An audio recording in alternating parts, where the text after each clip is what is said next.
আপনি যে ল্যাপটপ চালাচ্ছেন অ্যালগোরিদম কে দিয়েছে? হিন্দু ভাইরা দিয়েছে, খ্রিস্টান ভাইরা দিয়েছে। আমি বোঝানোর জন্য ভাই বলছি, বৌদ্ধ ভাইরা দিয়েছে, ইহুদিরা দিয়েছে, এরা দেয় না। কারা দিয়েছে? মুসলিমরা দিয়েছে। আপনি যে মেডিকেল সায়েন্সের কথা বলছেন, মূল জিনিসটা কে দিয়েছে? মুসলিমরা দিয়েছে। রক্ত সংবহন তন্ত্র কারা আবিষ্কার করেছে? মুসলিমরা। আপনি জাবির ইবনে হাইয়ানকে ছাড়া আপনি কেমিস্ট্রি পড়াতে পারবেন না। ইবনে রুশদ, ইবনে সিনাকে ছাড়া আপনি মেডিকেল সায়েন্স আগাতে পারবেন না। আপনি ইবনে রুশদ ছাড়া এই যে আমরা পাটিগণিত, বীজগণিত, জ্যামিতি, ত্রিকোণমিতি, পরিমিতি করে আপনি করতে পারবেন না। আমরা তো জেনারেল লাইন পড়েছি, আমাদের সাথে বসেন, এগুলো হয়তো সবাই আপনাকে বোঝাতে পারবে না। জ্যোতির্বিদ্যায় যাচ্ছেন, আপনি অ্যাস্ট্রোনমিতে যাচ্ছেন, অনেক কিছু করছেন, আপনি মুসলিমদেরকে ছাড়া এক পা আগাতে পারবেন না। মূল ভিত্তিটা গড়ে দিয়েছে কারা? উমাইয়ারা, আব্বাসীয়রা, সেলজুকরা, উসমানীয়রা এবং 4 খলিফার সময়। এই সময়ে এই শিক্ষার মূল ভিত্তিটা দাঁড়িয়েছে। এই যে আমরা যে নাহু সরফের কিতাবগুলো পড়ি, আমাকে বলেন তো, নাহু সরফের কিতাব রাসূলের যুগে ছিল? বলেন, ছিল না। কোন খলিফার সময় থেকে এগুলো সারা বিশ্বে ছড়িয়ে গেল? নাম জানেন? আলী ইবনে আবি তালেব। কি নাম? আলী ইবনে আবি তালেব। আরবি ব্যাকরণের পুরো ভিত্তি দিয়ে দিয়েছেন তিনি, লুকা দিয়ে দিয়েছেন, কায়দাগুলো দিয়ে দিয়েছেন। এখন সারা বিশ্বের মানুষ আরবি পড়ছে, আরবি বুঝতে পারছে, ব্যাকরণ বুঝতে পারছে, কোরআন নিয়ে গবেষণা করতে পারছে। প্রত্যেকটা সেক্টর, ধর্মীয় অঙ্গন বলেন, অর্থনীতি বলেন, জ্যোতির্বিদ্যা বলেন, কেমিস্ট্রি, ফিজিক্স, যাই বলেন, মুসলমানদের কাছে আগাতে পারবেন না। তাহলে আমরা যে যুগে ছিলাম সেখানে কি ফিরে আসা যাবে না? সম্ভব না। তাহলে প্রয়োজন কিসের? প্রয়োজনটা হচ্ছে, আমি জেনারেল শিক্ষার বিরোধী নই, কোশ্চিনকালেও নয়। জেনারেল শিক্ষা থাকবে, ইংরেজির প্রয়োজন আছে, বাংলা অবশ্যই প্রয়োজন আছে, মুক্তিযুদ্ধ সংস্কৃতি আমরা জানবো, শিখবো, চেতনা ধারণ করব, সব ঠিক আছে। আমরা সমাজবিজ্ঞান পড়ব, দর্শন পড়ব, সায়েন্স পড়ব, আর্টস পড়ব, কমার্স পড়ব, সব ঠিক আছে ভাই। মেডিকেল সায়েন্স পড়েন, ইঞ্জিনিয়ারিং পড়েন, কিন্তু কোরআন বাদ দিয়ে নয়, হাদিস বাদ দিয়ে নয়, আকিদা বাদ দিয়ে নয়, সিরাত বাদ দিয়ে নয়, ফিকহ বাদ দিয়ে নয়। রাজি আছেন ইনশাআল্লাহ? এখন আমাকে বলেন, এর উপায় কি? এর আসল উপায় কি? এখন এটা কি আপনি চাইলেই প্রতিষ্ঠা করতে পারবেন? আমার ক্ষুদ্র জ্ঞানে আমার কাছে 3টা উপায় মনে হয়। কয়টা উপায় ভাই? এক নাম্বারটাই সবচেয়ে সেরা উপায় এবং সবচেয়ে কঠিন উপায় এবং একই সাথে সবচেয়ে ইফেক্টিভ উপায়। এটা যদি করা যায় তাহলে আর 2-3-এর প্রয়োজন হবে না।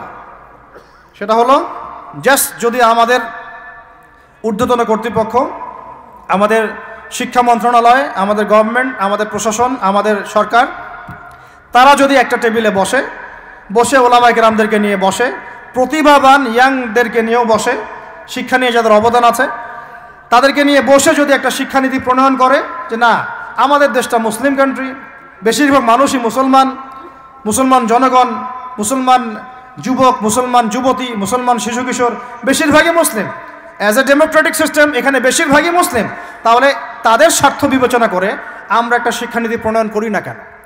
একটা শিক্ষানীতি প্রণয়ন করি যেখানে প্লে গ্রুপ থেকে শুরু করে মাস্টার্স পর্যন্ত আমরা মাশাআল্লাহ 2টা শিক্ষাকে সমন্বয় করে দেব ইনশাআল্লাহ। এই সমন্বয়টা করলে আমার ছেলে, বললাম তো, 2 দিকেই ইনশাআল্লাহ এক্সপার্ট হবে। আমাদেরকে আলাদা করে কোনো প্রতিষ্ঠান খুলতেও হবে না। এটা কি করা যায় না? এটা যদি করা যায় তাহলে আমাদেরকে আলাদা করে কোনো মাদ্রাসাও খুলতে হচ্ছে না এখন, বরং যা আছে এটা দিয়ে যথেষ্ট, যা আছে এটা দিয়ে যথেষ্ট। আর সুন্দর নীতি থাকবে, সিলেবাস করে দেওয়া হবে, দেখবেন সবাই একই ভাষায় কথা বলছে, একই শিক্ষা শিক্ষিত হচ্ছে। একটা লেভেল পর্যন্ত অ্যাটলিস্ট মানুষ নৈতিক শিক্ষা পাবে, ইসলামী শিক্ষা পাবে। পরবর্তীতে গিয়ে ফ্যাকাল্টি আলাদা হয়ে যাবে, তারা কেউ ইঞ্জিনিয়ার, কেউ ডক্টর, ইত্যাদি ইত্যাদি হতে পারবে। এটা যদি আমাকে বলেন, আমাকে 5টা বছর সময় দেন, 5 বছর সময় দেন, যদি মূল্যায়ন করেন, আমি ইউসুফ আলাইহিস সালামের মতো বলতে বাধ্য হচ্ছি এখন, কারণ আমি এটা দেখে অনেক ব্যথিত হচ্ছে। কেউ বলুক না বলুক, আমি কোনো দলের পক্ষ থেকে বলছি না, কোনো মতের পক্ষ থেকে না, কোনো রাজনৈতিক ব্যক্তিবর্গের পক্ষ থেকেও নয়, আমি আমার ব্যক্তিগত ব্যক্তি স্বার্থের পক্ষ থেকে বলছি, আমাকে 5টা বছর সময় দেন, ইনশাল্লাহ এটা আমি গড়ে দিতে পারবো ইনশাল্লাহ। জাস্ট আমাকে একটা সমৃদ্ধ লাইব্রেরি দেন, বসার জায়গা দেন, কাজ করার জায়গা দেন, স্বাধীনতা দেন, ইনশাল্লাহ আমি করে দেই। তারপরে আপনারা চেক করেন, যদি মনে হয় হ্যাঁ দেয়া যায় তাহলে দেন, না হলে আমারটা ছুঁড়ে ফেলে দিন ইনশাল্লাহ। পরে প্রয়োজনে ওটা আমি একা আমার একটা ইউনিভার্সিটি বানাই, সেখানে পড়াবো ইনশাল্লাহ। এটা 1 নাম্বার অপশন। 2, যদি এটা না করা হয়, আর এটা না করার সম্ভাবনাও আছে, কারণ আমি বলছি পুরো বিশ্ব আমরা নিয়ন্ত্রণ করি না, আমরা নিয়ন্ত্রিত। আমরা কি নিয়ন্ত্রিত? তারপরে দ্বিতীয় অপশন হচ্ছে যতগুলো শিক্ষা প্রতিষ্ঠান এখন আছে, স্কুল হোক আর মাদ্রাসা হোক, এগুলোতে আপনারা সিলেবাসের মধ্যে একটু সমন্বয় নিয়ে আসার চেষ্টা করেন। সিলেবাস একটা আছে, ঠিক আছে, বুঝলাম, একটু সমন্বয় আনার চেষ্টা করেন। সমন্বয় করে অ্যাটলিস্ট বাংলা ইংরেজির সাথে আরবিটাকে মিক্স করার চেষ্টা করেন। আমার ছেলে কোরআন শিখলে কোনো সমস্যা নাই, সে বিপদ যায় না, সে কখনো জঙ্গি সন্ত্রাসী হয়ে যাবে না ইনশাআল্লাহ, বরং সে এই দেশের একজন সম্পদ হবে ইনশাআল্লাহ, ইনশাআল্লাহ তাআলা। তো এত ভয় কিসের? কোরআনকে এত ভয় কেন করেন? নবীর সুন্নতকে এত ভয় করেন কেন? সমস্যাটা হচ্ছে কোরআন হাদিসের সঠিক ব্যাখ্যাটা না প্রচার করার কারণে কোনো কোনো ক্ষেত্রে মানুষ উগ্র হয়ে যাচ্ছে, এটা সত্য। কিন্তু আমরা সেই উগ্রতা ছড়াতে চাই না। আমরা কোনো বিচ্ছিন্ন জনগোষ্ঠী নই, আর আমাদের কোনো গোপন কোনো এজেন্ডাও নাই। আমাদের এজেন্ডা একদম স্পষ্ট পরিষ্কার। আমরা বাইতুল মুকাদ্দাস চাই, আমরা মুসলমানদের মধ্যে নৈতিকতা চাই, সুন্দর শিক্ষানীতি চাই, হালাল অর্থনীতি চাই, এবং হালালভাবে বেঁচে খেয়ে আল্লাহর ইবাদত করতে চাই, এতটুকুই। এর বেশি কিছুই আমরা চাই না। এর বেশি কিছু চান না? আল্লাহ পাক আমাদের সবাইকে তৌফিক দান করেন। তো এই 2 নম্বর অপশনটাও এফেক্টিভ যদি আপনারা করতে পারেন। আর 3, 2 নম্বরও যদি কাজ না হয়, তাহলে 3 নম্বর একটা অপশন খোলা থাকে যে নতুন করে কিছু প্রতিষ্ঠান গড়ে তোলেন এবং সেই প্রতিষ্ঠানগুলোতে আপনি আপনার মতো করে সুন্দর সিলেবাস মেনটেন করে আপনার বাচ্চাদেরকে পড়ানোর চেষ্টা করেন, যেখানে বাংলা ইংরেজি অঙ্ক এগুলোও থাকবে, জেনারেল শিক্ষাও থাকবে এবং ইসলামিক শিক্ষাও থাকবে। এছাড়া আমার মনে হয় না এই প্রজন্মকে বাঁচানোর চতুর্থ কোনো রাস্তা বাকি আছে। যদি থাকে আপনারা আমাকে জানায়েন ইনশাআল্লাহ। ভিতরের চোখ দিয়ে কি শিক্ষা বোঝাতে পেরেছি ভাই? আর 2টা জাস্ট বুঝাই ছেড়ে দেবো, 2টা ধৈর্য ধরেন। ভিতরের চোখ দিয়ে এবার সংস্কৃতি বোঝেন। কি বুঝবেন? ভিতরের চোখ দিয়ে যদি দেখেন, দেখবেন আমাদের মুসলমানদের সংস্কৃতির মধ্যে এখন সব বিজাতীয় সংস্কৃতি ঢুকে গেছে। একটা বাড়িতে, একটা বিয়ে বাড়িতে যদি গানও বাজে, সেটাও বাজবে হিন্দি গান, সেটাও বাজবে ইংলিশ গান। মানে আপনি গানটাও যদি শুনেনও একটা বাংলা গান শুনতে পারেন না, কারণ যে বাংলা ভাষার জন্য আপনি জীবন দিয়েছেন বলে দাবি করছেন, ওই চেতনাও আপনার মধ্যে আর বাকি নাই। ভাষার দিবস যখন আসে, আমরা তখন একটা শোডাউন করার চেষ্টা করি, শহীদ মিনারে ফুল দেওয়ার চেষ্টা করি, আর সারা বছর আমার বাসায় চলে হিন্দি গান, ইংরেজি গান ইত্যাদি ইত্যাদি, হিন্দি সিনেমা, ইংরেজি সিনেমা। তো সংস্কৃতির কোন জায়গায় বাঙালিত্ব ধরে রাখতে পারলাম? পোশাক আশাক পরছি, কোন পোশাকটা বাঙালির সাথে মেলে? জুব্বা, দাড়ি টুপি, নাকি জিন্সের প্যান্ট আর গেঞ্জি? বলেন। শেরে বাংলা একে ফজলুল হকের দিকে তাকান, মৌলানা ভাসানের দিকে তাকান, বঙ্গবন্ধু শেখ মুজিবুর রহমানের দিকে তাকান, তাদের পোশাকগুলোকে দেখেন। কি পোশাক ছিল? Shirt pant, shirt pant. তাহলে আপনি পড়েছেন কেন? এত বাঙালি বাঙালি করে চিৎকার করেন, তাহলে আপনি এগুলো পড়ছেন কেন?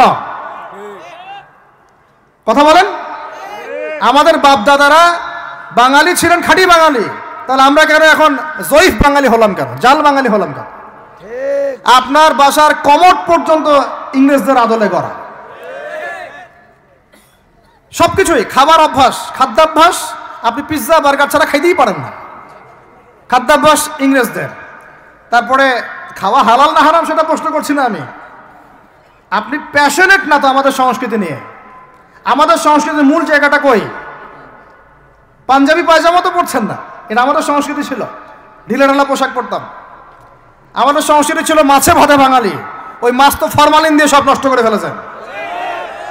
মাছেও ভেজাল, ভাতেও ভেজাল, পুকুর সব ভরাট করে ফেলতেছেন, নদীগুলো শুকায় যাচ্ছে।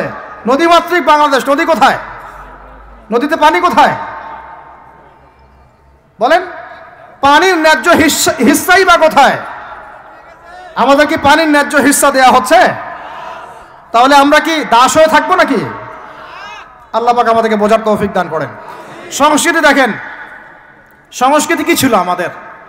আমাদের বাপদাদাদের যুগটা চলে যান, ওই ফজরের আগে তারা ঘুম থেকে উঠতেন।